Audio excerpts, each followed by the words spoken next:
혹시 마이크로 LED라고 들어보셨나요? 요즘 디스플레이 업계에서 정말 뜨거운 감자인데 관련 칩 시장이 매년 글쎄요 93%씩 성장해서 2029년에는 1조 원 규모가 될 거라는 예측까지 나왔습니다. 네, 맞아요. 그야말로 꿈의 디스플레이다 뭐 이런 말까지 나오고 있죠. 기존 기술의 한계를 뛰어넘을 수 있다는 기대감 때문인 것 같아요. 그래서 오늘 저희가 이 마이크로 LED 기술 좀 깊게 파보려고 합니다. 여러분이 보내주신 여러 자료들을 바탕으로요. 이게 정확히 뭐고 왜 이렇게 주목받는지 그리고 이게 여러분께 어떤 의미가 있을지 한번 같이 보시죠. 좋습니다. 그럼 마이크로 LED가 도대체 뭐냐? 이름 그대로 마이크로미터 크기, 그러니까 머리카락보다도 훨씬 작은 LED 소자 수백만 개가 모여서 스스로 빛이랑 색을 내는 디스플레이예요. 스스로 빛을 낸다.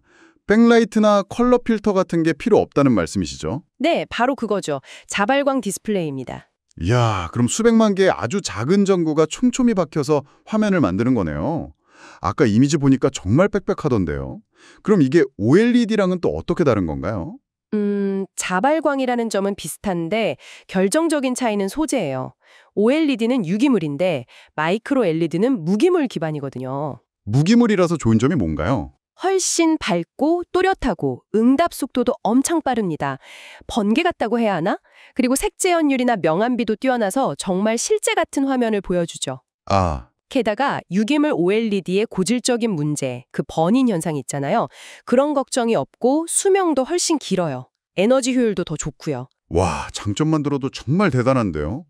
그럼 TV나 디지털 광고판 같은 큰 화면은 물론이고 네, 그렇죠. 또 투명 디스플레이나 아니면 스마트워치 같은 웨어러블 기기, AR, VR 헤드셋, 자동차 디스플레이까지 정말 쓰임새가 다양해질 것 같아요. 활용 범위가 정말 넓네요. 이러니 시장 전망도 밝을 수밖에 없겠어요. 아까 그 칩 시장 성장률도 놀라웠는데 전체 시장은 어떤가요? 전체 MLED, 그러니까 미니 LED랑 마이크로 LED를 합친 시장 규모도 엄청난데요. 룬토라는 기관 예측을 보면 2025년에는 1,000억 달러를 넘어설 거라고 해요. 작년 대비 거의 2배죠. 1,000억 달러요? 와. 네, 당장은 이제 미니 LED TV가 시장 성장을 좀 이끌고 있긴 합니다. 미니 LED. 그건 마이크로 LED랑은 좀 다른 거죠? 맞습니다. 미니 LED는 기존 LCD의 백라이트를 좀 더 개선한 기술이라고 보시면 돼요. 마이크로 LED로 가기 위한 약간 징검다리 역할이랄까? 그렇군요. 그럼 이제 막 기술 개발 단계를 지나서 시장 경쟁이 본격화되는 시점이네요. 특히 중국 기업들이 막 뛰어든다고 들었어요. 네, 경쟁이 아주 치열해지고 있죠. 이런 상황에서 우리 기업, 바로 서울반도체의 역할이 상당히 중요합니다. 서울반도체, 그 Y컵이라는 독자 기술이 핵심이라면서요? 네, 그렇습니다. Y컵. 이게 서울반도체가 세계 최초로 개발한 건데요. 복잡한 와이어나 패키징 공정 없이 LED 칩 자체를 기판에 바로 딱 붙이는 방식이에요. 바로 붙인다? 네, 심지어 RGB, 그러니까 빨강, 초록, 파랑 칩을 레고 블록처럼 수직으로 쌓아 올릴 수도 있고요. 그게 마이크로 LED에서는 왜 그렇게 중요한 기술인가요? 일단 칩 크기를 획기적으로 줄일 수 있어요. 한 3분의 1 수준으로요.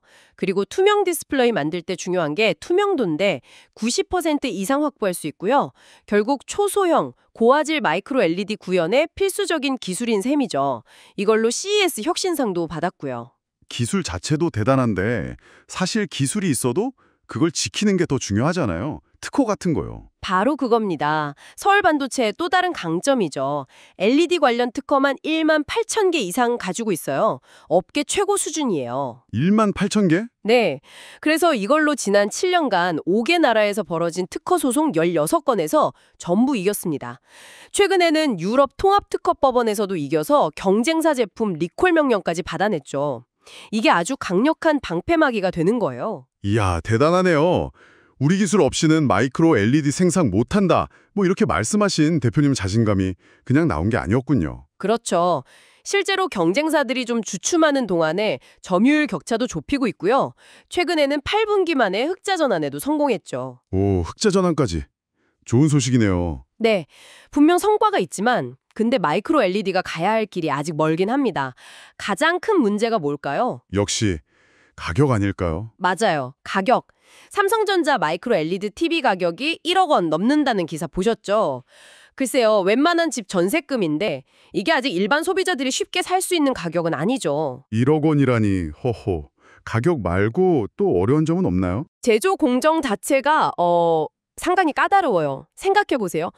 그 눈에 보이지도 않는 수백만 개 칩을 오차 없이 딱딱 옮겨 붙여야 하잖아요. 이 전사 공정 수율, 그러니까 불량 없이 잘 만들어내는 비율을 높이는 게 아직 큰 숙제입니다. 이걸 해결해야 비용도 낮출 수 있고요. 그렇군요. 기술적인 과제가 아직 남아있네요. 네. 뭐 효율 좋은 신소재 개발이라든지 전력 소모를 줄이는 구동 회로, 또 내구성 문제 같은 것들도 계속 연구해야 하고요. 그래서 투자자들 입장에서도 기대는 큰데 또 한편으로는 우려도 있는 약간 그런 복잡한 상황인 것 같습니다. 결국 삼성이나 LG 같은 큰 패널 회사들이랑 협력도 잘 해야겠네요. 그렇죠. 협력이 중요하죠. 자, 오늘 저희가 이 마이크로 LED, 왜 꿈의 디스플레이라고 불리는지 또 시장 잠재력은 얼마나 큰지 살펴봤습니다. 특히 서울 반도체가 가진 그 Y캅 기술과 특허 경쟁력, 정말 인상 깊었고요. 네. 하지만 동시에 비싼 가격과 또 복잡한 생산 공정이라는 현실적인 과제도 분명히 확인했죠. 맞습니다. 혁신적인 기술의 밝은 면과 또 넘어야 할 장벽 사이의 어떤 긴장감이 느껴지네요. 네, 그렇죠. 그럼 여기서 여러분께 한번 질문을 드리고 싶어요. 이 마이크로 LED 기술, 과연 여러분이 다음번에 스마트폰이나 TV를 살 때쯤이면 당연하게 탑재될 만큼 그렇게 빨리 우리 곁으로 올 수 있을까요? 아니면 당분간은 아주 비싼 프리미엄 제품이나 좀 특수한 분야에만 머물게 될까요? 이 기술이 정말 우리 일상 속으로 확 들어오려면 어떤 결정적인 돌파구가 필요했지 한번 생각해 보시는 것도 흥미로울 것 같습니다.